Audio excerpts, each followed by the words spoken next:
Copper. One of Minecraft's latest ores from the 1.17 update, the Caves and Cliffs update. Though it is very pretty and useful for building, it didn't quite have much use outside of that. But as of recent, from the upcoming fall game drop, Mojang has revealed it to be a copper update, with bringing the oh-so-precious copper golem. Where have you been? Oh, precious copper golem? But with the copper golem are other notable things, like copper chests, copper armor, copper tools, and since all of these are copper related, I thought I could maybe share a few relative ideas to these new coppery features in this preview. 1. A small tweak to the summon build of the copper golem. I think instead of just the pumpkin on top of a copper block, add a lightning rod to the top of the pumpkin to complete the look, since the golem has one on its head as well. 2. So with the golem comes with the copper chest, which is a variant to the normal chest, so I see it fitting to add wood variants as well. For how simple the crafting recipe is, and that wood isn't expensive at all to obtain, this seems like a perfect opportunity to do that. 3. Copper minecarts and copper-powered rails. Since copper's introduction, everyone's been asking for copper-powered rails to replace the normal gold ones, since copper in real life is used in electricity. So it only seems fitting for copper to work with redstone. For my idea of copper-powered rails is that it oxidizes, and when it oxidizes, it will give weaker power. So normal copper rails will give out the normal input as a normal gold power rails, and for this demonstration, we'll say 8.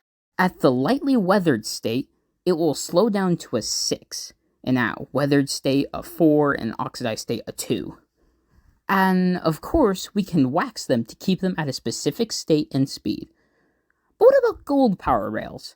I'd say instead of getting rid of them entirely, make it an upgrade to copper-powered rails by making them more powerful by, let's say, 12 to 14 and maybe more. So it would still have that important use to redstone minecart tracks. And then there's the copper minecart.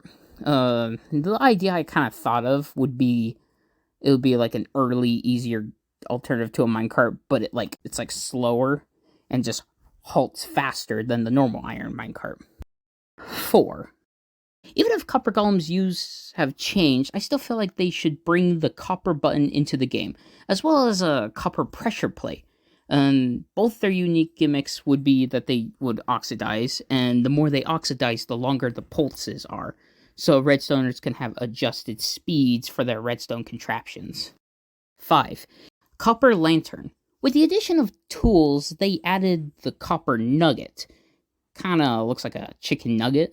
So, with it, it only makes sense that you can make copper lantern, like the iron one.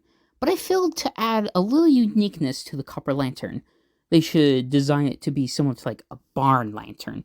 And maybe similar to the supplementary mod lantern, you can turn it off and relight it with some sort of fire-related object.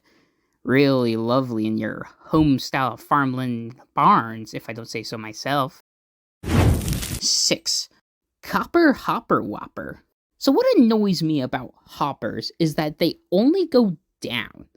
I mean, sure, I can use a water bubble column to move items up, but do I look like I do redstone for a living?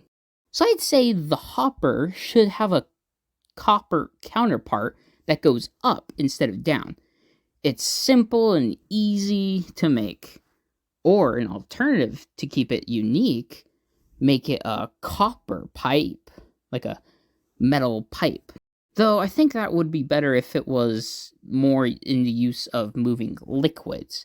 But that's what the create mod does, so I don't know if Mojang would do something as crazy as that. And that's but a taste of my great mine of Minecraft ideas. And if you guys really like this kind of video, give it a like and a support. And I may do my Pale Gardens ideas.